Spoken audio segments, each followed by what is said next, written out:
नमस्कार। देश और दुनिया की छोटी बड़ी महत्वपूर्ण खबरों के लिए जुड़े रहिए हमारे चैनल न्यूज़ आज से। और अगर आपको हमारा चैनल पसंद आए तो लाइक, शेयर और सब्सक्राइब ज़रूर करें। Hello everyone and welcome to news hour. आइए अब स्टार्ट करते हैं न्यूज़ एनालिसिस 18 अप्रैल 2020 की। आज की पहली न्यूज़ में हम देखेंगे आरबीआई ने कुछ अनाउंसमेंट्स किए हैं।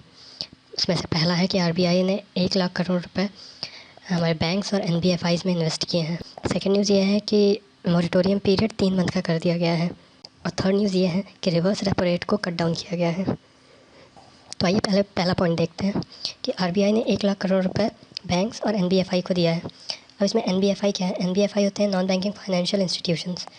तो जो ये 1 लाख करोड़ रुपए हैं उसमें 50,000 करोड़ बैंक को दिए गए हैं और 50,000 करोड़ एनबीएफआईज़ को दिए गए हैं। और इन एनबीएफआईज़ में से भी स्पेशली एनबीएफसीज़ को दिए गए हैं। एनबीएफसीज़ का मतलब है नॉन बैंकिंग फाइनेंशियल कंपनीज़। हम इन्हें डिटेल में देखेंगे कि एनबीएफसीज़ क्या होती हैं और एनबीएफआईज़ क्या होते हैं। पर अभी न्यूज़ बता दें कि ये जो 50,000 करोड़ रुपीज़ जो इन्होंने एनबीएफसीज़ को दिए हैं उसमें से 25,000 करोड़ नाबार्ड को जाएगा, 15,000 करोड़ सिडबी को जाएगा और 10,000 करोड़ एनएचबी को जाएगा। इन सब को हम एक एक करके देखेंगे अभी आगे। इसके अलावा आरबीआई ने एक और अनाउंसमेंट किया है जिसमें उन्होंने मॉरेटोरियम पीरियड को 90 दिनों से बढ़ाकर 180 डेज़ कर दिया है, मतलब 3 मंथ कर दिया है। और ये मॉरेटोरियम पीरियड 1 मार्च से स्टार्ट होगा। 3 महीने के मॉरेटोरियम पीरियड का ये मतलब है कि इन 3 महीने में जिन लोगों ने भी लोन लिया है उन्हें लोन की किस्त बैंक को न देने की आज़ादी है। पर इसका ये मतलब नहीं है कि इन 3 महीनों का इंटरेस्ट उन पे नहीं पड़ेगा। उन्हें वो 3 महीने का इंटरेस्ट तो बैंक को देना पड़ेगा, लेकिन जो भी उन्होंने लोन लिया है उसको चाहे ईएमआई बेसिस पे लिया है तो उसका ड्यूरेशन चेंज करके बाकी पैसे बैंक लेगा बाद में। अब अगली न्यूज़ में ये कि जो रिवर्स रेपो रेट है उसे आरबीआई ने 25 बेस पॉइंट से घटाकर 3.5 कर दिया है। रिवर्स रेपो रेट वो रेट होता है जो आरबीआई बैंक्स को देती है जब बैंक्स अपना पैसा आरबीआई में इन्वेस्ट करता है। अब बैंक आरबीआई में पैसा इन्वेस्ट ही क्यों करता है, ये सबसे बड़ा क्वेश्चन है। एक्चुअली होता क्या है कि बैंक का जो प्रॉफिट होता है वो उनके इंटरेस्ट पे डिपेंडेंट होता है। कि जब बैंक्स किसी को लोन देंगे और वो जो अपना लोन चुकाएगा उसके साथ वो कुछ इंटरेस्ट देगा बैंक को, तो बैंक उस इंटरेस्ट से अपना प्रॉफिट निकालता है। पर अगर कोई ऐसा टाइम आ जाए जबकि बैंक किसी को लोन ना दे पा रहा हो या फिर लोग बैंक से लोन ना ले रहे हो, तो उस समय बैंक अपना प्रॉफिट कैसे निकालेगा? तो उसके लिए उसे इंटरेस्ट चाहिए। तो जो उसके पास मनी है वो एक तरीके से स्टैग्नेंट हो चुका है, तो वो इस मनी को आरबीआई में इन्वेस्ट करता है, आरबीआई की सिक्योरिटीज़ लेता है, जिससे क्या होता है कि आरबीआई के पास पैसा चला जाता है, आरबीआई इस पे बैंक को इंटरेस्ट देता है रिवर्स रेपो रेट के टर्म्स में। कुछ यही सिचुएशन जब से इंडिया में लॉकडाउन हुआ है तब से आई है कि बैंक से लोग लोन कम ले रहे हैं। तो बैंक्स अपना इंटरेस्ट निकालने के लिए, अपना प्रॉफिट निकालने के लिए ये जो उनके पास पैसा है वो आरबीआई में एक तरीके से पूल कर रहे हैं। तो इस चीज़ को रोकने के लिए आरबीआई ने रिवर्स रेपो रेट को कम कर दिया है, ताकि अब उन्हें आरबीआई से कम प्रॉफिट मिलने की उम्मीद हो तो वो ज़्यादा से ज़्यादा मार्केट में अपना पैसा लगाएंगे, जिससे कि इंडियन मार्केट में लिक्विडिटी बनी रहे। अब हमारे लिए जानना ज़रूरी ये हो जाता है कि ये रिवर्स रेपो रेट क्या है। रिवर्स रेपो रेट से हमें जानना पहले ज़रूरी है कि रेपो रेट क्या होता है। एक्चुअली में रेपो रेट या फिर रिवर्स रेपो रेट दोनों ही शॉर्ट टर्म बोरोइंग होती है जो कि आरबीआई और बैंक्स के बीच में होती है। जब हम रेपो रेट की बात करते हैं तो रेपो रेट वो रेट होता है जब बैंक्स आरबीआई से पैसे लेते हैं, तो जब जो उन्हें इंटरेस्ट आरबीआई को देना होता है उसे हम रेपो रेट बोलते हैं। रिवर्स रेपो रेट इसका जस्ट अपोजिट है कि जब आरबीआई बैंक से पैसे लेती है तो आरबीआई को बैंक्स को इंटरेस्ट देना पड़ता है, वो रिवर्स रेपो रेट पे देती है। ये जो बोरोइंग होती है आरबीआई और बैंक के बीच में, रेपो रेट या रिवर्स रेपो रेट, ये शॉर्ट टर्म के लिए होती है। इसके अलावा लॉन्ग टर्म की बोरोइंग होती हैं, जैसे बैंक रेट आता है और एमएसएफ आता है, मार्जिनल स्टैंडिंग फैसिलिटी। ये सब इकोनॉमिक्स का पार्ट है जिसके लिए मैं एक अलग वीडियो बनाऊंगा, जिसमें सारे repo rate, reverse repo rate, marginal standing facility क्या है, बैंक रेट्स क्या हैं, लिक्विडिटी एडजस्टमेंट रेशियो क्या है, ये सारी चीज़ें मैं उसमें आपको बताऊंगा। अभी हम आगे चलते हैं। इसके अलावा आरबीआई ने एक और अनाउंसमेंट किया है। आरबीआई ने वेज एंड मीन्स एडवांस की लिमिट स्टेट्स के लिए बढ़ा के 60% कर दी है। अब वो टोटल 67,028 करोड़ रुपए वो ले सकते हैं आरबीआई से। ये काम वो 30 सितंबर 2020 तक कर सकते हैं। अब आइए चलिए देखते हैं कि जितने भी इस न्यूज़ में इम्पॉर्टेंट टर्म्स आए हैं उन सबको एक एक करके हम देखते हैं। सबसे पहला टर्म है आरबीआई। आरबीआई क्या होता है? RBI reserve bank of India है। ये सेंट्रल बैंक है इंडिया का। इसकी स्थापना 1935 में हुई है under reserve bank of India act 1934। RBI India की मॉनेटरी पॉलिसी को कंट्रोल करता है। मॉनेटरी पॉलिसी और फिस्कल पॉलिसी में अंतर है। मॉनेटरी पॉलिसी आरबीआई कंट्रोल करता है, जबकि fiscal policy government of India control करती है, specially finance ministry. Monetary control में हम मनी की लिक्विडिटी को कंट्रोल करते हैं जो कि इंडिया में सर्कुलेट कर रही है। इसी मनी को सर्कुलेट करके आरबीआई इंडिया में इन्फ्लेशन को कंट्रोल करता है। आरबीआई जब इनिशियली बना था तो इसका हेडक्वार्टर कलकत्ता में था, बट 1937 के बाद इसे परमानेंटली मुंबई में ट्रांसफ़र कर दिया गया। स्टार्टिंग में ये एक प्राइवेटली ओन्ड कंपनी थी, बट 1949 के बाद इसका नेशनलाइजेशन कर दिया और इसे पूरी तरीके से गवर्नमेंट ने ओन कर लिया। अब आरबीआई जो लिक्विडिटी कंट्रोल करता है उसके लिए उसके पास कई टूल्स हैं मॉनेटरी पॉलिसी को कंट्रोल करने के लिए, जिसमें रिवर्स रेपो रेट आता है, रेपो रेट आता है, बैंक रेट आते हैं, ओपन मार्केट ऑपरेशंस आते हैं और भी बहुत सारे टूल्स हैं जिसे हम एक दूसरे वीडियो में कवर करेंगे। मॉनेटरी पॉलिसी को कंट्रोल करने के लिए आरबीआई के अंदर एक कमेटी है जिसे मॉनेटरी पॉलिसी कमेटी कहते हैं। इसमें टोटल 6 मेंबर होते हैं, जिसमें से जो इनका चेयरमैन होता है वो आरबीआई का गवर्नर होता है। उसके अलावा आरबीआई का एक डिप्टी गवर्नर होता है और एक ऑफिसर होता है। इसके अलावा जो बाकी 3 हैं वो गवर्नमेंट ऑफ इंडिया उन्हें चूज़ करती है कंसल्ट करने के लिए। इस कमेटी में फ़ैसले वोटिंग से लिए जाते हैं और अगर कभी 50-50 की वोटिंग हो जाती है तो उस केस में चेयरमैन के पास एक एक्स्ट्रा वोट होता है।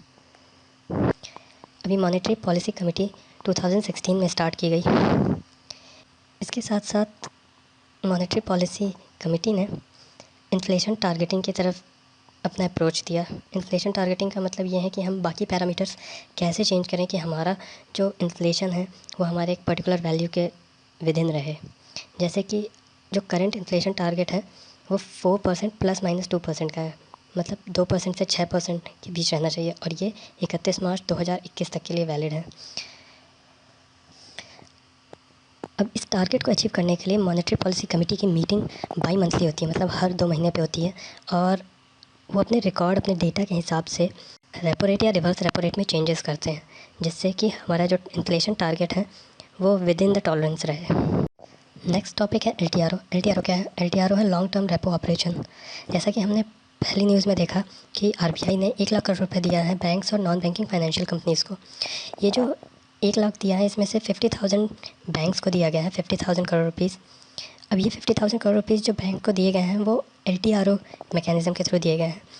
जो रेपो ऑपरेशन था अभी तक जिसमें आरबीआई बैंक को शॉर्ट टर्म के लिए पैसे देती थी रेपो रेट पे, उससे क्या होता था कि वो बाई मंथली प्रोसेस है। मॉनेटरी पॉलिसी कमेटी हर 2 महीने के बाद रेपो रेट को चेंज कर देती थी।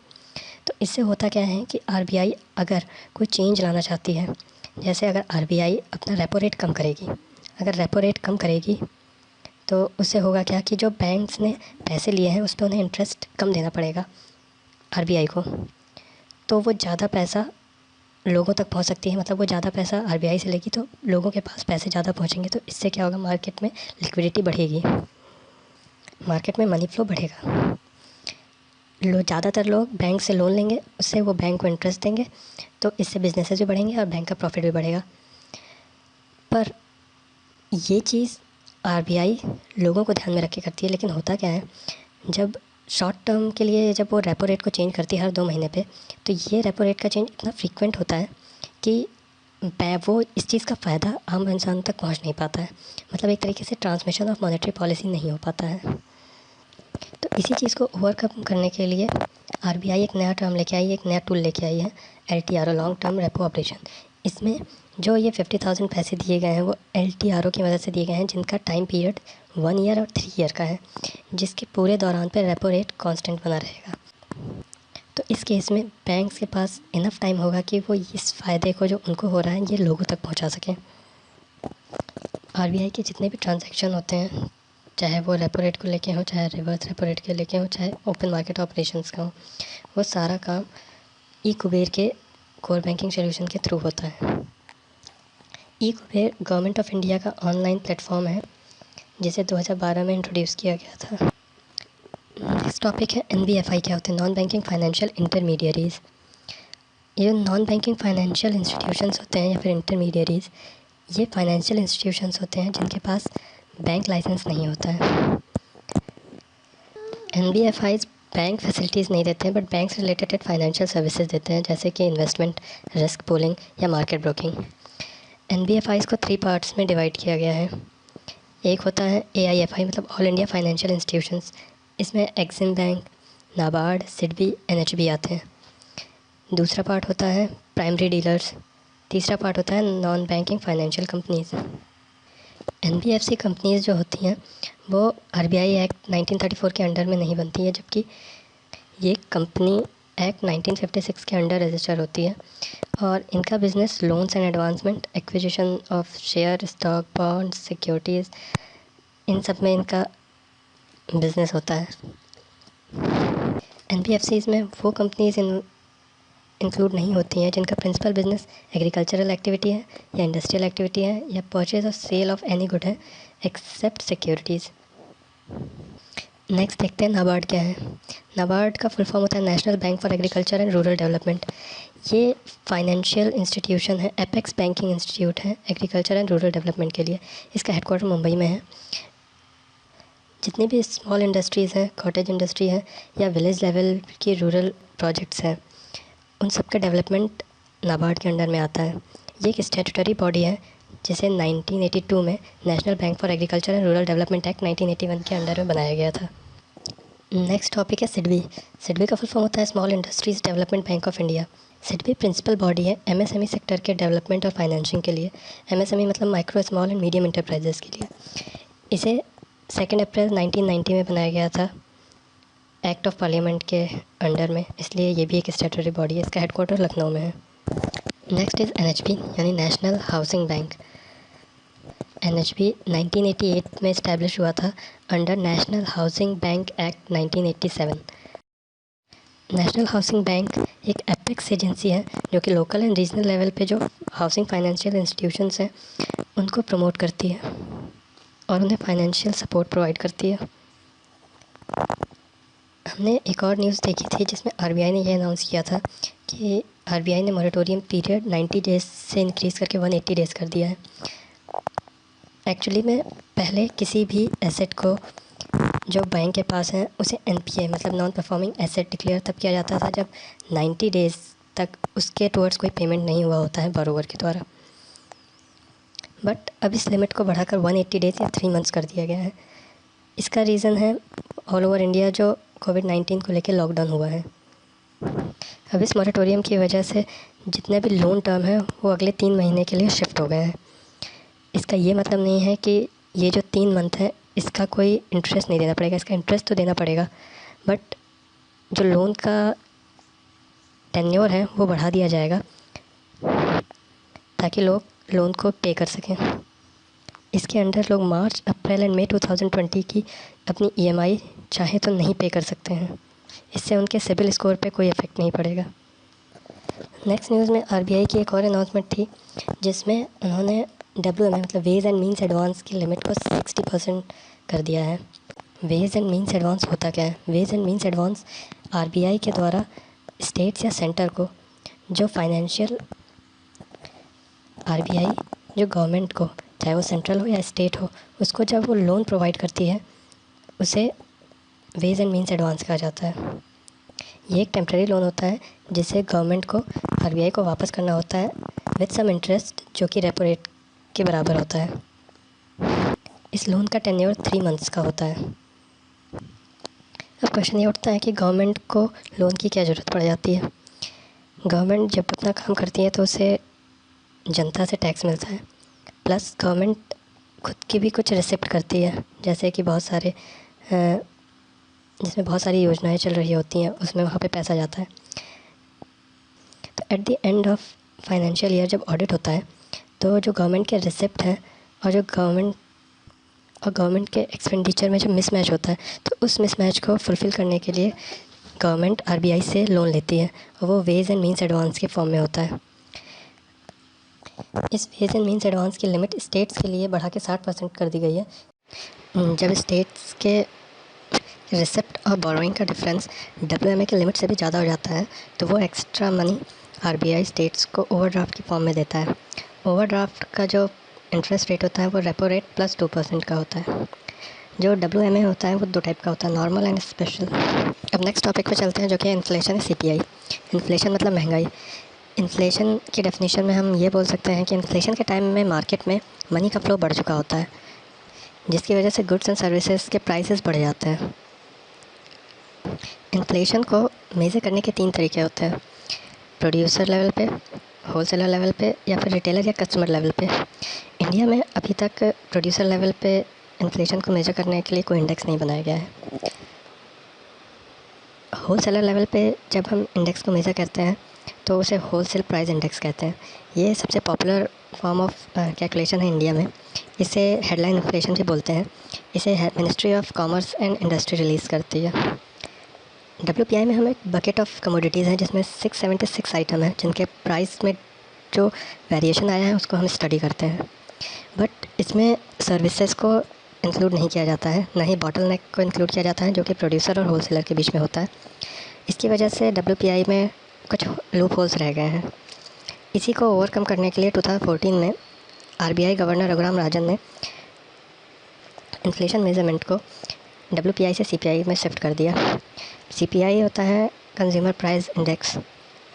CPI पे जाने का रीज़न ये बताया गया कि जो कंज्यूमर होता है वो ज़्यादातर सामान अपना डायरेक्टली रिटेलर से लेता है, तो जो भी इन्फ्लेशन का इम्पैक्ट होगा वो रिटेलर पे डायरेक्ट दिख सकता है हमें।